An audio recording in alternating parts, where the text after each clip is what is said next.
この手掴んで小さなバラ。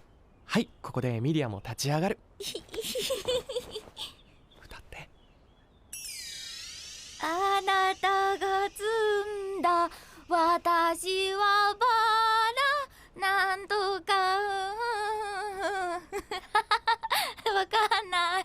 Gushing about Skip and Loafer every week coming on here has been an all too but often occurrence. But, you know, after every single episode that I watch and consume, it's so hard not to come on here and just gush about Skip and Loafer. Like, the reality is I have very few nitpicks or things to negatively say about the anime. And really, when I'm watching it, you know, the biggest negative that I have right now really isn't even a negative. It's more or less a criticism. And that criticism is something that I know is going to come. So really, can it even be a criticism? The one thing really is Shima's backstory, right? Like, they have dangled the carrot for us with Shima's backstory on what caused him to fall out of acting. And that is seemingly the big carrot that is dangled in front of our face the most. And when I'm watching this, you know, there's a couple of things that we can piece together. First off, I was like, yo, is mom dead? Mom's not dead. It sounds like there's a couple of things. We have the Ririka part of the story, which we don't know exactly what happened there. Ririka is like the model-esque friend girl that he has. And then the opposite side of it is some familial things that occurred that caused him to stop acting. Now, what I'm guessing is, based on what this episode gave us, is parents are divorced. That can be very hard on a lot of children, right? A lot of children, you know, really don't absorb that information well with parents just splitting up.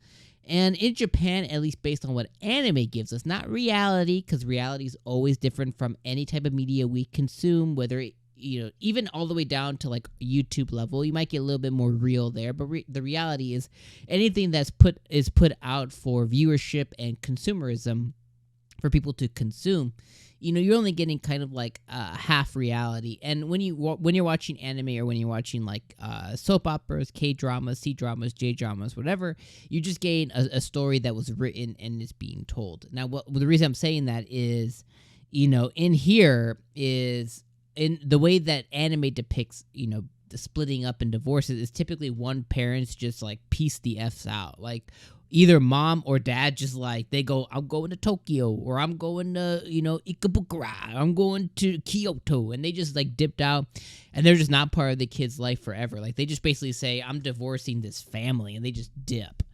And it seems like that might be what happened here. It seems like maybe dad dipped out and left Shima and his mom alone. Again, I'm poking, I'm prodding, I'm just kind of, you know, pulling at straws here. But my guess is dad was messing around, probably messing around, maybe even with somebody at Shima's work. Maybe it was a producer, maybe it was Ririka's mom. You know, it could be a variety of different people. It could also just be someone that had nothing to do with Shima's actingism. But my guess is typically it might be someone that they know that caused them to get divorced. Dad pieced out. That caused a big rift in their family. That caused mom to go in depression. It caused, and again, I'm pulling at straws and I'm making shit up here, but it caused Shima to, you know, continue to try and go above and beyond in acting, because that was always the thing that took his mom out of depression, and took a frown, turned it upside down into a smile, and he could no longer do that, which made him a little depressed boy. He's 7, 8, 9, 10 years old, 11 years old. It could definitely be something that, you know, a child just simply can't wrap their head around and comprehend. Totally makes sense. That threw him down a spiral. Maybe he made a couple of bad decisions that involved Ririka, maybe with friends, acting decisions, you know, something that occurred. Maybe something was going to happen to Ririka. He stepped in, and, you know, there's a bunch of things that could happen. But that's my criticism, is we just haven't learned of that yet. And my fear, you know, my major fear, you know, this season is, right now we're on episode 10, and this is a 12 episode season. So we have episode 11 and 12 left. So I don't know if we're actually going to get those questions answered. That's probably the main thing that's kind of like I'm a stickler about. And the end of the episode, they dangled what's going to happen next week. And what's going to happen next week is, it looks like Shima's mom discovered his pamphlet for his play that he's having. So maybe that kind of does get her out of the funk a little bit, seeing, maybe her son's been in the funk, maybe seeing him finally, do a little acting, a little singing, whatever, like something that she knew that he was very talented in, and from her perspective enjoyed a lot. Maybe seeing that will pull her out of whatever, Karen mom haircut that she has going on there, which looks like a bunch of depresso. So, that's what we're probably gonna get next week. So then, is episode 12 good? Are we gonna finally see the backstory? Probably not, and that's kind of makes me a little bit sad. Now, to talk about this episode, I'll just kind of sum it up as this is Mitsumi. This episode took on more than she could chew. She's definitely, somebody who kind of just tries and takes on things. She's all about the experience, which you have to really commend. But that's caused her to not be able to do a lot of the things. A lot of her classmates begin kind of not poking fun but just criticizing her for like saying, hey, if you are too busy to do X, Y, or Z, don't say that you could do it. She overhears that. Shima sees her overhear that. He tries to pull her out of her funk by singing to her. Very cute scenes occur this episode. Really cute back and forth with them. Mitsumi recognizes this. She thanks him for doing it. She also pleads with him about, like, I'm so sorry that I know that you didn't want to act again, but you're doing it anyways. They have a really good back and forth, really good relationship. He kind of like goes at her, internally about like, Tokyo just might be too big for you to completely chew off here. You might be more of a mountain girl than a city girl here, which I thought was really cute. But then they just really share a really good scene. He gets her spirits up and vice versa. And Mitsumi goes and just kind of tackles that thing head on.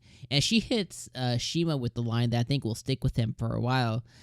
She lets him know, like, she says something to the effect of, I'm somebody who is going to fall on my face a lot, but the thing that makes me unique is I'm going to get right back up. And I think Shima needs to hear something like that from somebody like her, is like, even if she just faced, something, like that's going to cross her, people, whatever, she's like, yeah, I'm gonna fall flat, I'm gonna disappoint people, I'm gonna fail, but my gift is that I can get right back up again. And I think maybe that's something that Shima didn't do, or wasn't capable of doing, or wasn't able to do, and I think seeing somebody do that is really cool for him.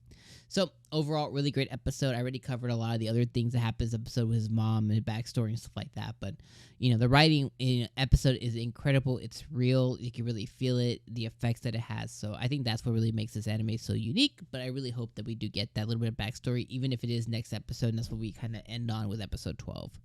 Let me know what you thought about this episode down in the comments below. If you guys are sticking with me next week, I will be on vacation, so I probably won't be able to watch this with you guys. So I probably will have episode number 11 and number 12 kind of together, more than likely, or I'll try and catch up on it. It'll probably be like next weekend sometime. I might be a little bit late on it, so just as an FYI, if you see episode 11 not published on launch day next Monday as normal, you'll probably see it the week after with number 12. All right, my friends, that's it for me. Let me know what you guys thought in the comments. I'll see you guys on the next episode. Peace.